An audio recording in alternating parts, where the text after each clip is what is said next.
Hello YouTube. Hello everybody. This is the Geo Scholar here. I'm coming here with a live stream. As you can tell by the title, it's going to be about the Nutria rat. Now, I'm hoping to get some more people to come into the stream. This was kind of unscheduled, but hopefully we can get some more people and hopefully we can get more people to watch the stream. Got a cup of coffee here.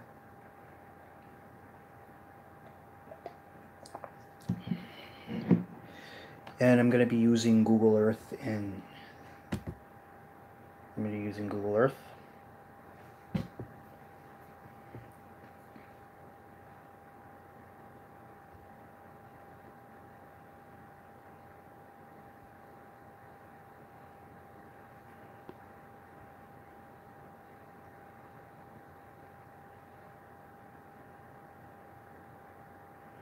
Now, as you can tell by the title, it is California Fights the Nutria Rat. Now, what a lot of people think about Nutria, the Nutria rat, a lot of people instinctively think about the state of Louisiana, and for good reason, because the state of Louisiana is the big epicenter for where in North America you find the Nutria rat. Now, I mention North America because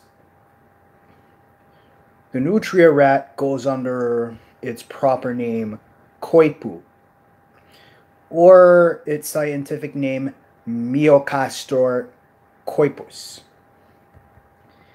And I'm going to show you where you originally would find this animal. Normally, you would find the animal, you would find the coipu in the wetlands of South America. You find it in the Pantanal region.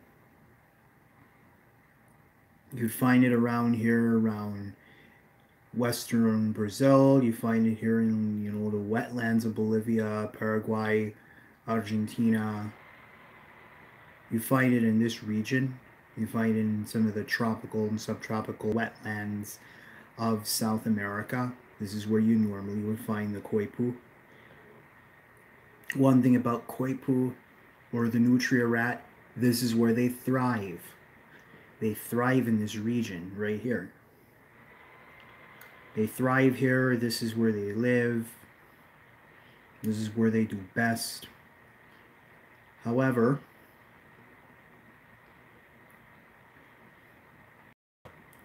I'm going to give you a little story, a little backstory. Now, this I would probably segue into another video for another time.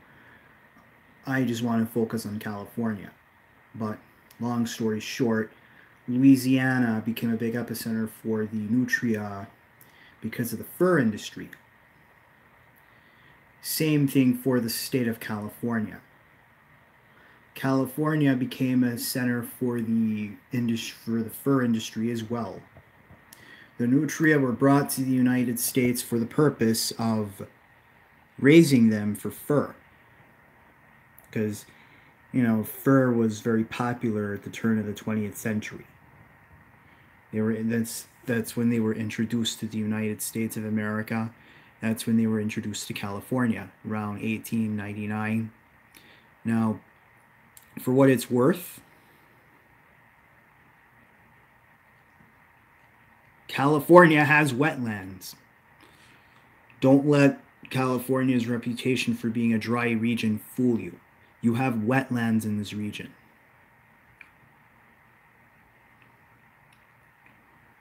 Even if many of the wetlands have disappeared,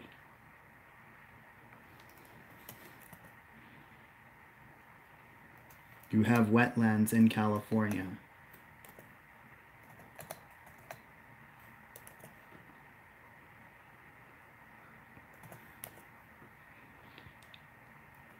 In fact,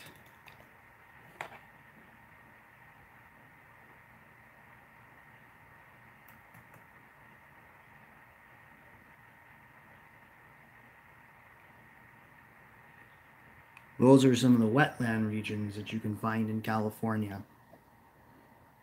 Ooh, looks like somebody's on. Looks like somebody came into the stream. Yeah, these are some of the wetlands that you find in California. So don't let anybody tell you different. You can find wetlands in California. Especially around here, around the Sacramento-San Joaquin River Delta. As you can see, you've got some islands here.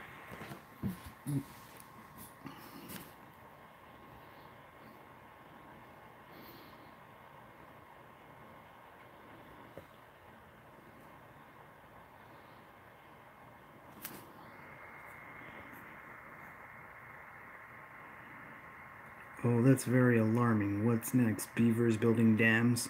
Actually, beavers do build dams. Actually, it's more environmentally sound to have beavers building dams than to have nutria building in certain areas. And I'm going to get further into the nutria rat later. But yeah, you do have wetlands in California. A lot of people don't know that.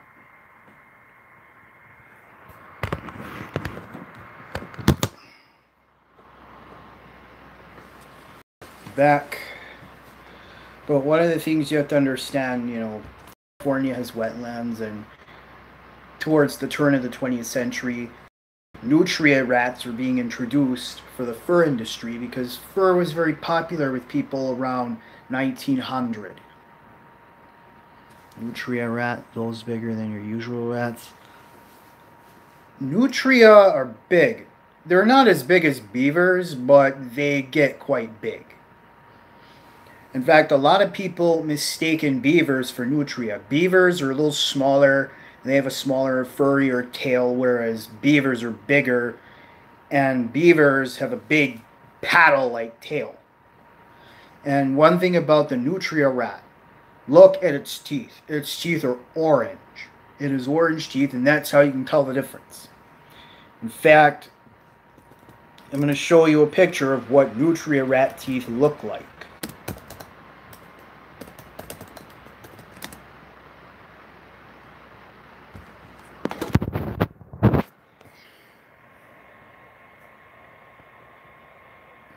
That's what nutria rat teeth look like.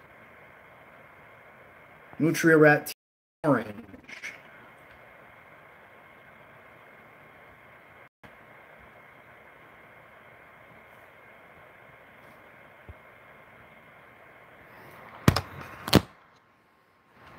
So, there you go.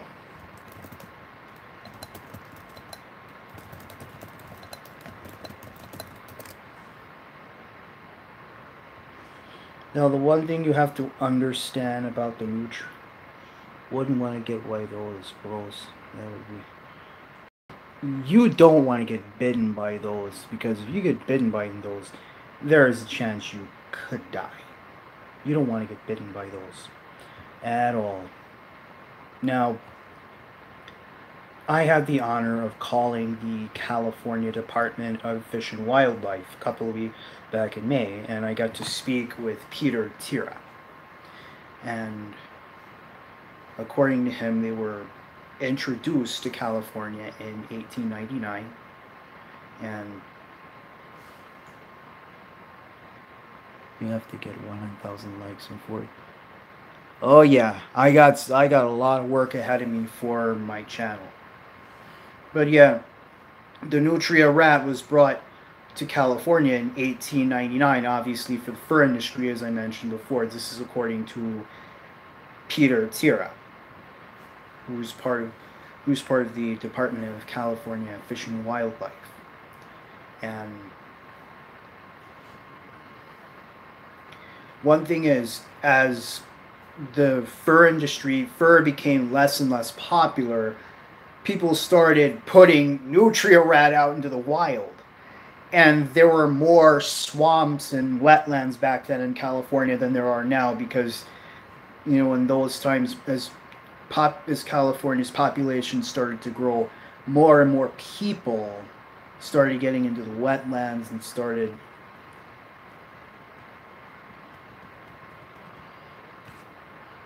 you know. But one thing to consider,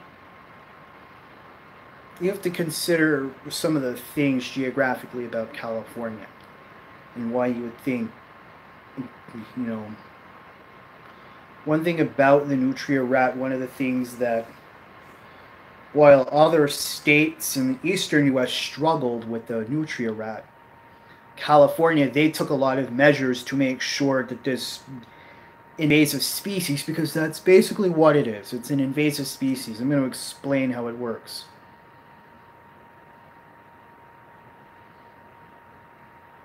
Like, I'll explain.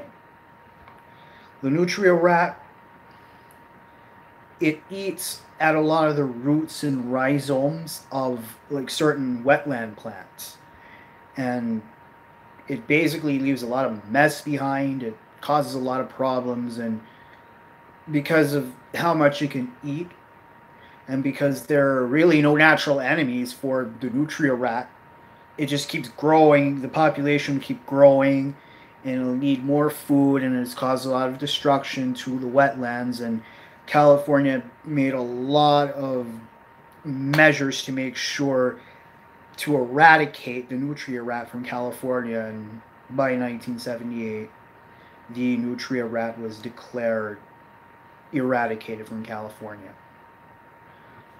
or at least that was thought. There were no more nutria rats to be seen in California until 2017, last year.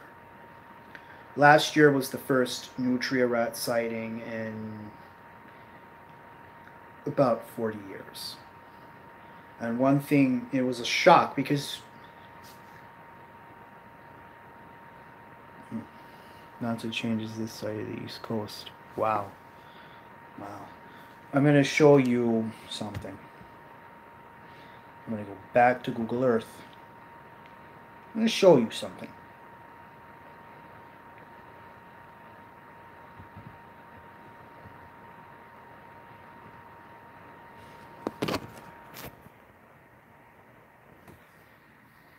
You look at the United States of America, you've got... So that's why they're in California. California really doesn't have any natural predators. Like, normally you'd have jaguars and other big animals eating the nutria rat. You don't really have that in California. But I'm going to explain something to you. Most nutria rat live in the south. Most of them live here. Population-wise, Texas is growing. But one thing about the nutria rat, you got this continental divide. Rats follow the rivers. Those nutria rat, they follow rivers and they follow waterways. And there's no way they could get to this part of the USA. There's no way they could get to California except maybe through some kind of introduction. It would have had to have been introduced. So now California Department of Fish and Wildlife is going through tasks again to go and eradicate the nutria from California once again. It is believed that it was introduced because geographically there's no way that a nutria rat could physically get past the continental divide, because the continental divide, rivers go this way east of the continental divide. On the west, rivers go that way. And since the nutria rat follow the rivers, it's very unlikely that they will go climb a mountain range to get somewhere. So that's something to really think about. And then you also have to consider,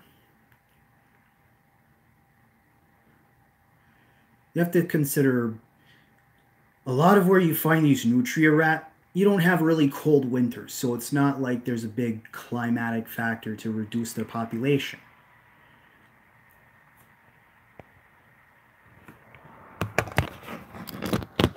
There are also other incentives of why the California Department of Wildlife would want to eradicate the nutria.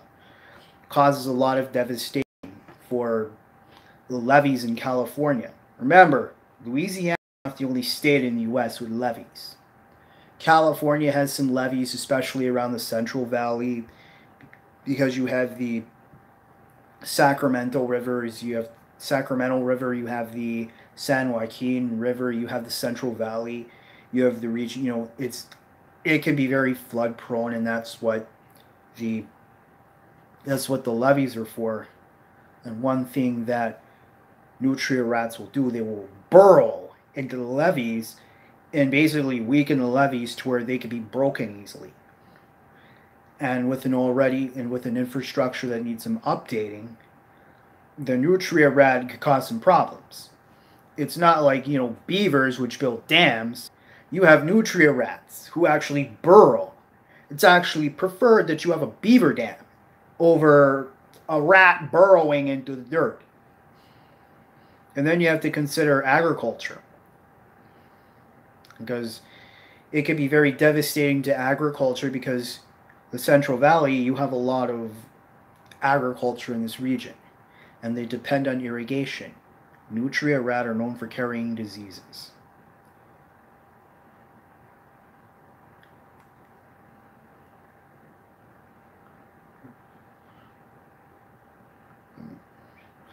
The nutria rat, they carry diseases, and if they're in the water, it could be very devastating to the crops. And then you also have to just consider how much destruction they would do to what's left of California's wetlands right now. Because, there's been a lot of declining in the wetlands in California because of development and building, because California's population has grown exponentially. So this was done all intentionally. I don't know why somebody would want to introduce a nutria rat into California. I don't know, and I really don't. There are a lot of theories of how it got to California in 2017. But the biggest, safest bet is that it was probably introduced there. How? I don't know. We do know how it was brought to California the first time around back in 1899, 1900. How it got there in 2017 after being eradicated. But one big issue with the nutria rat is how to keep it out of California. Because geographically, there's really no practical way it could get over there. It would have to be physically brought there. Oh yeah, you have to pay attention to your environment. You also got to be very careful. I live in Georgia, and we have kudzu. We have kudzu, that's an invasive species. It's everywhere, and it's like a big carpet vine, and that can kill a lot of plants. I'll get into that later. But right now, California is going through a lot of steps to eradicate the nutria rat from California after years of not having it. They're going through steps to get rid of it, and they've got a lot of incentive to do it. For starters, the economy, because of despite how much is invested in technology in California for its economy, you still have a large agricultural sector in California. Oh yeah, there are some problems with water in California.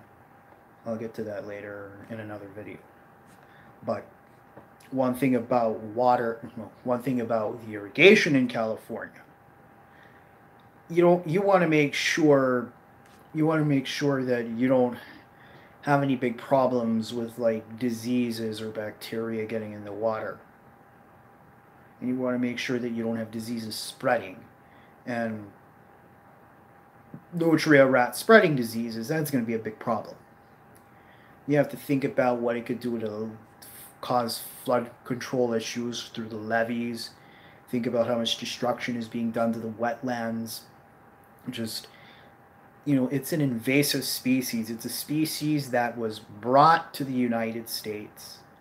It was brought here for one purpose, but it was just a big problem, and it became a problem because it was introduced into a new environment that it was not native to. It was brought to a place where it's causing a lot of destruction. Because That's how an invasive species works. It's a species that's brought from one place and then taken to another, and because it can go unchecked, it outcompetes the local species and then causes other problems. And that's what I want to say about that. You would not think about California as being a place where nutria rat have lived or are living. You wouldn't think about that, but it happens. It can happen.